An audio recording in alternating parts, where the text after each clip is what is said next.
Another day in the crazy world of Chelsea Football Club, and I'm here to take you through it. We're in an existential and, dare I say, philosophical crisis. The South West London Giants. What are they going to do? We've heard things now, all sorts of things, like the players did not respect Liam Rosenior towards the end. Apparently he was calling them, branding them petulant children. People are coming out. Max on X at Max FS Sport, contributor to The Observer. I think he runs the CFC Pice as well. Putting on X the following exclusive: understand some of Rosenier's feedback and advice on the current squad to sign more men. And that's not just age. Obviously he man-aged players, or tried to. What would that mean? But emotionally, this is me saying this, emotionally resilient, strong characters. He believed that apart from a select few players, not many would actually stand up and fight. That's a quote. When the tide got tough, the few senior players Chelsea do have were also understood to be, quote, too quiet. A few squad members were also understood to have the behaviour of what, quote, petulant children. I can see that. I too believe that as well. I mean, Matt Law's just done an article on The Telegraph about Chelsea's crybabies. And, you know, it's kind of true. When they were not picked or something did not go their way. Yeah, man. Well, welcome back to Football Therapy with me, your host, Jan. We are going to get into it today. Where do we go from here? Of course, there's a huge, or in the words, or how does Trump say it? Huge. It's a huge game. Semi-final in Wembo's tomorrow against the old enemy, Dirty Leeds. Callum McFarlane's high-flying Chelsea. Hopefully, we'll see what happens with that. Of course, I'll cover that after the game finishes, and hopefully things don't get worse and start to get better. But there's a general problem here now. There's a few with this ownership and sporting hierarchy. There's a lot, but for the moment, this is the biggest decision of their tenure, their stewardship, as they've been custodians, however long, 4 years at Chelsea. Because now it is becoming existential. They came in, swinging their so-and-sos about, trying to be disruptors, trying to claim how everyone's doing it wrong and how so much is there to be optimized and changed and developed at Chelsea so Chelsea can make more money. Because they want money, of course, but also consistently win and find a formulaic way of running a football club in the era of PSR, because perhaps Abramovich's methods early doors wouldn't sort of hold up to how things happen now. But they've been, and this season, I mean, there was like I maintain, I think Chelsea fans have been very patient, but they've ultimately, it's all come to a head, isn't it? This season, this complete collapse, it's such a demonstration of the product that they've built now.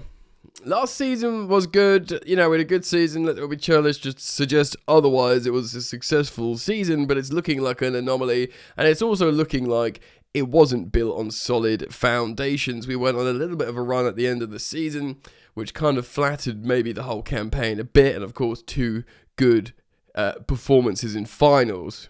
That being the Club World Cup and indeed the Conference League against a good Betis side. Really, really good performances from their talismanic jewel in the crown, Cole Palmer. So they were maybe getting a little bit too big for their boots, but it was papering over, not even cracks, chasms of poor squad building, of which got worse in the summer, and showing that their model of inexperienced coaches, young, inexperienced players, not balanced, hoping they could just play up to the, look at the data. It's a bit Moneyball, isn't it?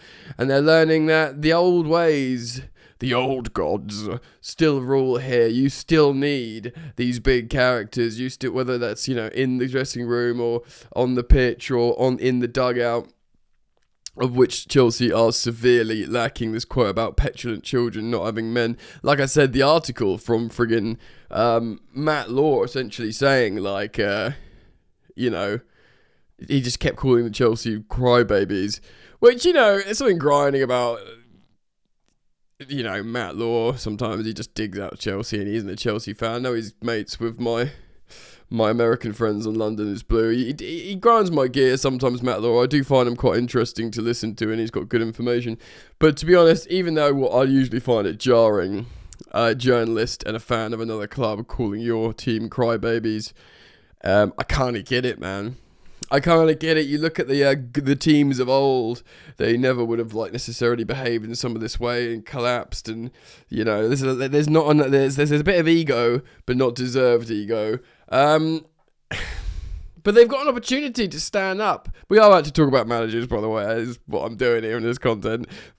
Welcome back. Thank you for liking and subscribing on YouTube and following and 5-starring on your podcast apps. I do appreciate all the continued support you guys give me. It's really simple, actually. Just search Football Therapy Podcast on Spotify or Apple Podcasts, and you give me a little follow and a 5-star rating, and it's much appreciated. So, look, the squad's in balance, and I think this season you've had friggin' Eghbali, more rarely Bowley, but Eghbali sitting up in the stands, flanked by his gaggle of knobbers, 500 sporting directors, and that game against Brighton when he started getting his phone out, probably this is over, mega change, start, putting in a contingency plan. I was so pleased the Dark Overlord was there to overlook what he has created, a petulant, underperforming bunch of turds. I do like a lot of the Chelsea players, by the way. I don't hate my football club, but the way it's sort of I've seen has been so disappointing and so below par. It's profound. Do you know what I mean? It's real dog doo-doo. And they created that, so I'm so pleased you saw this. Look, they screwed lots of stuff up financially, and they're in a position now where they can't, I don't think, necessarily tear things up and go in for, a big manager with big players straight away on big wages because they haven't put themselves in the financial position to do that. But if they could turn back time, I believe they interviewed Luis Enrique, didn't they? And didn't accept his proposal, which is probably looking like the stupidest decision in the entirety and history of world football. Some Chelsea fans might be sacking Tuchel, but again, people in the know will tell you without divulging that Tuchel had to leave Chelsea. Let's park that there. Anyway, so yeah, apparently Luis Enrique not good enough, and look at what he's doing now. I mean, I was just listening to CFC Central Sam on the London is Blue pod, pretty much saying just sack all the directors. Joey, get him out. Get him out. Keep one, maybe two, maybe sack all 5, sack 3. Just change something. It's dumb. How could you have so many of these men on high wages themselves, just collectively creating a think tank of rubbish? You could call it a stink tank. Yep, let's let that one float for a bit. So, if you could turn back time or just make a choice and pluck something from the air, you'd be go and get Luis Campos to rebuild the team. Who, by the way, PSG are a young team, yeah? And Bradley Barcola, he probably cost, Pedro Neto money. Desiree Doué, I think, cost 50 million, 10 million more than Garnacho, probably slightly less than Gittins. Deep that, guys. Kvaratskhelia, I think he was quite expensive, but he wasn't as expensive as Caicedo or Fernandez or stuff like that. In fact, he might have been similar. I think it was 70 million euros maybe, which is pretty much what we paid, because we paid 60 million quid for Joao Pedro, so it's not far off. Do you know what I mean? I know they're paying big wages but they're not an old team. They've still got young players.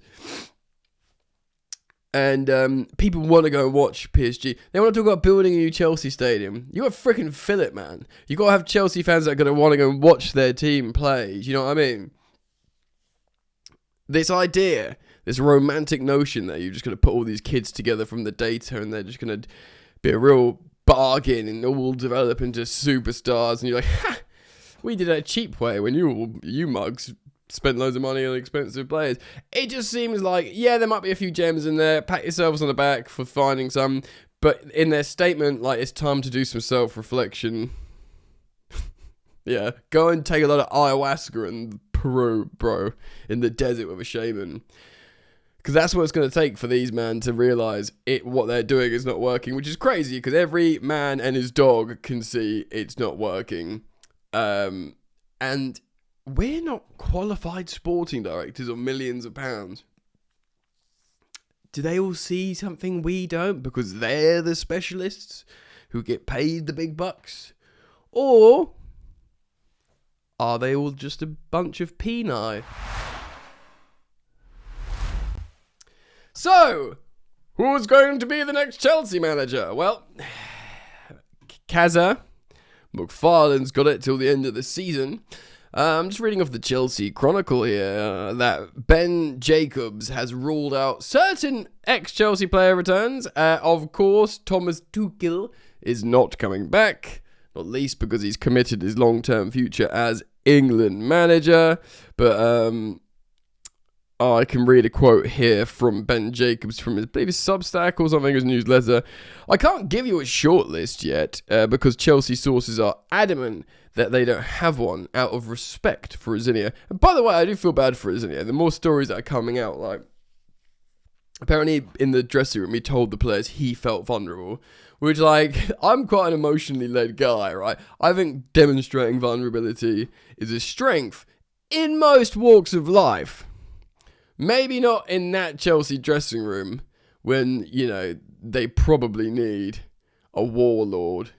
And you've got, you know, with the greatest of respect, LinkedIn Liam talking about how vulnerable he feels. It is, it is giving Graham Potter.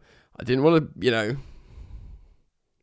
I just didn't want to do it. But he said, I was so reluctant, but the more I hear, the closer it gets. Because the change was very much unplanned, just like Maresca. These guys are completely inequipped to run a football club, aren't they? But if we go back a little further, continues Ben Jacobs, and look at previous processes run by Bluco, there's a few names that we should mention. I can't speak English, but put in a weird accent. We should mention. Perhaps I would continuer avec un accent de français. One, of course, is Luis Enrique, which, by the way, do you know that's just his first names?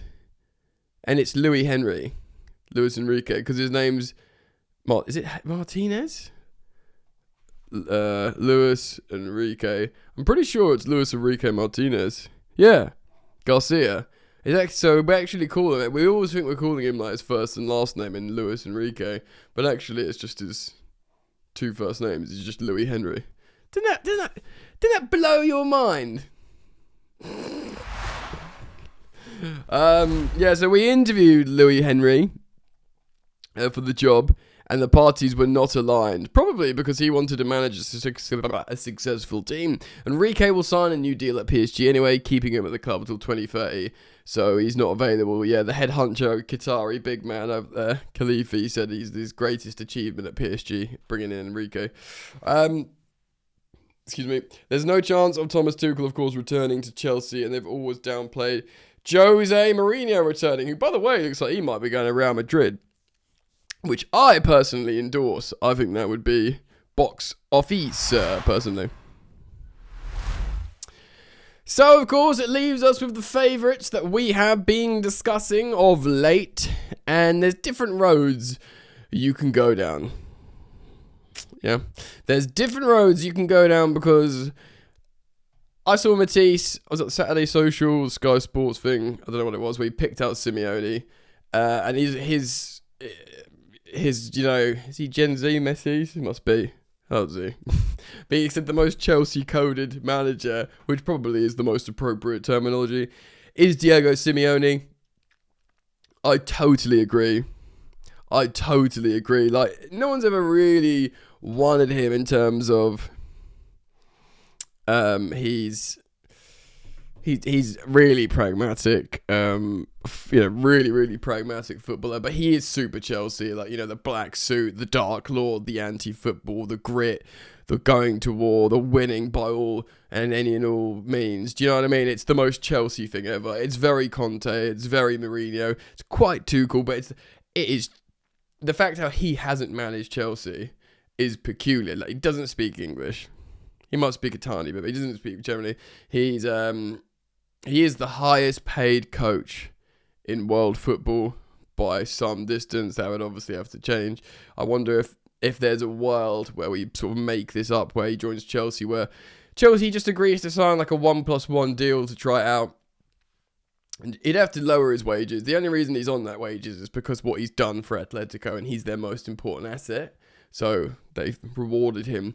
But if he wants to try something new, I know he fancies going to Inter. But like, just if we're theorising here, Chelsea might go, right, we'll give you a 1+1, as a lot of money. Obviously nowhere near as much as Atletico, but he's not short on cash. He might just want to try it. Of course, Chelsea's vice captain. He's another Argentinian international. That'll probably keep Enzo Fernandez happy. If he brings Simeone in, they could hit their chests together and sort of do war cries. And the Chelsea fans would love Simeone. They would love Simeone, like finding a way to beat up on a Liverpool or Man City team, like just by physically bullying them like the old days. I like the old days. It would be lovely, but of course we'd need some players capable of bullying opposition, of which I don't think we have many at the moment, but the Spanish speakers who weren't having Liam Rosenior would probably love Diego Simeone. Like Matisse said, I think it was on Sky, he is the most Chelsea-coded manager that's never managed Chelsea. And he might be the exact guy. You got Matt Law writing about these friggin' crybabies in the dressing room. He might be the guy just to come in, slap them all in the face and be like, shut the hell up, go and play football, don't lose, don't you dare concede a goal, and go and win. And you might think, the attackers will hate it and all this, but Julian Alvarez is having a great time playing for him. Antoine Griezmann, it weren't bad. Even with bloody Suarez, when Suarez went back, when Barcelona let Suarez go, he just went to Atletico and won the league and scored loads of goals. So, goals can be scored in a Simeone team, and there is a room for a mercurial attacking talent like a Griezmann or a Cole Palmer if they work hard. And Cole Palmer does have the capacity to be a very hard worker. Look at his pressing numbers under Pochettino when he was scoring loads of goals. So he could be like a Griezmann character in a Chelsea Simeone team. Yeah, it could be a thing. And of course, there's the other options. There's the favourite probably is quite sensible in Andoni Iraola. I don't know if Chelsea would get him. He would have to make actually any and all managers. Obviously, Simeone is very, very, very big outsider. But if any and all manager would all have to come in. Maybe someone like Cesc wouldn't have as many demands, but an Andoni or Simeone would Conte or Simeone, Conte returning or Simeone, be like, right, rip everything up. I'm not listening to you, you or you or you. I will manage this team, but you all gotta work for me. I desperately try not to swear. I'm not going to swear. It's a family-friendly show. Whereas even Andoni Iraola would have to be like, look, mate, I know I managed Bournemouth and they kept selling off my players, but they still bought what I needed. I chose when to play them. None of this medical team intervention, although I don't think that's all bad, by the way. I do think it's important and probably saves some players. And maybe it makes the most sense, the Premier League proven guy. If it is between Marco Silva, Oli Glasner, and Andoni Iraola, the 3 free agents, if that makes sense, in the summer, all from Premier League middle-class clubs, just hoping they could scale up. Like a Thomas Frank, who, by the way, we did interview, didn't we, Thomas Frank, before we signed Maresca. So, and, Frank flopped at Spurs, even though Spurs does seem a little bit unmanageable, just like us. Out of those 3, Marco Silva, Oli Glasner, and Andoni Iraola. Andoni Iraola is probably the the funnest choice. And then, of course, lots of talk about Cesc Fabregas, the CEO of Como, essentially saying he wouldn't stop Cesc if he wanted to go to Chelsea. Cesc did speak about it, just sort of waved it away. He didn't say, I'm definitely not leaving to go to Chelsea. He says, I'm planning for Como and I don't know about this and we've got to think about the other games and all this sort of stuff, as you'd expect. But Lampard won't and shouldn't return. Let him manage Coventry. He's just won the league in the Championship. Unless Chelsea think, wow, Maresca did that and he came in and worked quite well. Lampard did that. If genuinely they might be considering Lampard return. I think, although the fans would love it, I think just let him manage Coventry. He's brought them back there after 25 years. Let him keep them up, and then he can sort of think about his career moving forwards. I think Cesc would be very exciting. At this point, it's the sort of exciting, fun option. I actually made the thumbnail for this before making the video, so a little behind the curtain spoiler there. I wanted to do Enzo Fernandez and Simeone together as like sort of, gritty, tenacious Argentinian sort of battle cry warlords on the pitch. And then like Cesc talking to Cole Palmer, like cultured passes of the ball, maybe trying to play a little bit more expansively and openly, which might work. But actually might not be what we need at the moment. We might need to learn to be gritty and defensive again. But yeah, it's going to be very interesting when they start interviewing new coaches. We do understand here at Football Therapy, and of course I say that there's a good chance they'll try and get a new coach in situ before the World Cup or the end of the World Cup. So they won't be like, scrambling around. Of course, a lot of people are keeping their powder dry because they're waiting to see if certain coaches become available after the World Cup. Because there's a lot of high-profile, good international coaches, of which Nagelsmann is one.